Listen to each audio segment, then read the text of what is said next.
It's called Hunger Pains. Now, when I grew up in the late 80s, early 90s in Boston. And in Boston, at that time, the murder rate was extremely high. I lost half of my friends. I lost half of my friends growing up. Imagine what that must be like. I remember going to 9th grade to a school, because I came out of this exam school, and I went to this school called the Burke, right in the center of Dorchester. And I was scared as I don't know what. But I had access to guns. And I used to bring a chrome nickel-plated .38 to school with me every day. And the reason I stopped bringing it because one day I was scared and I was a nerd and I didn't want to go to this thugged-out school. I dropped it one day trying to put it in my locker. And if the gun would have gone off, it would have killed a guy who was one of my good friends.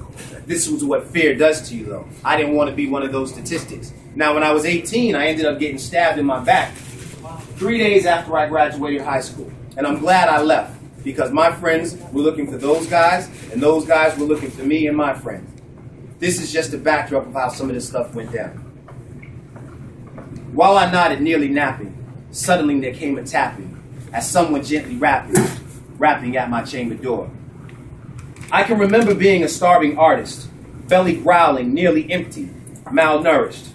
My soul craved rap lyrics, music filled a ravenous void. We didn't even know we were poor. Material wealth were the rhymes that we wrote for our boys. Fat verses flowed while we smoked diet blizzards. G Supreme turntables mixed instrumental hits while we flirted with greatest misses. My man Razor Ramon Sharp was always good for a corny-ass joke. Jabril, Rasan, and Sean Square would always ad-lib with direct movie quotes because they don't know, don't show, or don't care about what goes on in the hood. We were boys in a different hood, but smoking weed, drinking beer, and death were three things that we all understood. Now, my first beer was a warm Lowenbrow stuffed inside the frozen snow at Mother's Rest. We chilled at that park for hours, freestyling to prove who was the best.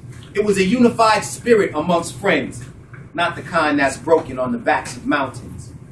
We were happy boys who grew into angry black men. A few of us went to college, most went to early graves, and the rest went to prison. I made rash decisions, but martial arts kept me focused on living. Bumps in the road blurred my already impaired vision, so I couldn't see past a future crash collision. I closed my eyes to escape destiny's fate, numbing the pain of these inner city landscapes. The scenario was often way too graphic. Never cross people in the streets because the morgue is filled with human traffic. Pedestrians dodging bullets was acrobatic.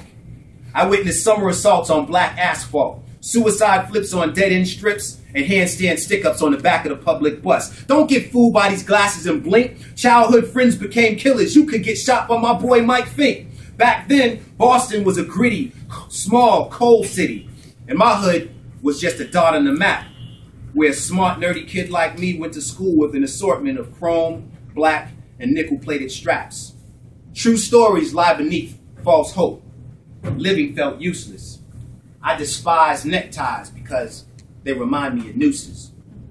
The four corners of my world intersected between rivaling streets.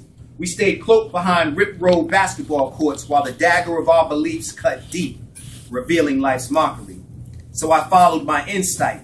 I followed my insights. The signs led me to another of my favorite books, The Celestine Prophecy. I flipped the manuscript, asked God why, how come? More than half of my friends like Pooch, Nigeri, Reg, Aaron, and Ty had to die so young. Now it's sad because those are the only names that I can still remember. My sister Debbie was a soldier. She helped me through the coldest winters ever. While I nodded, nearly napping, suddenly there came a tapping as someone gently rapping at my chamber door. Yeah.